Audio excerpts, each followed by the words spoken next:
நான் C. Joseph Vijay எனும் நான்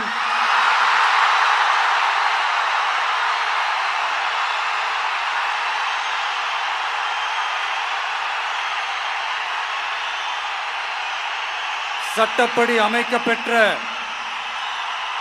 இந்திய அரசியல் அமைப்பின்பால் உண்மையான நம்பிக்கையும் மாறா பற்றும் கொண்டிருப்பேன் என்றும்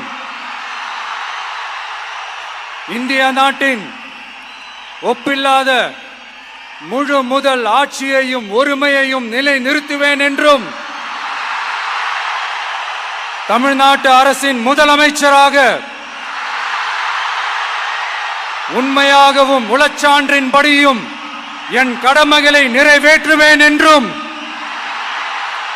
அரசியல் அமைப்பிற்கும் சட்டத்திற்கும் இணங்க அச்சமும் ஒருதலை சார்பும் இன்றி விருப்பு வெறுப்பை விலக்கி பலதரப்பட்ட மக்கள் அனைவருக்கும் நேர்மையானதை செய்வேன் என்றும் ஆண்டவன் மீது ஆணையிட்டு உறுதிமொழிகிறேன்.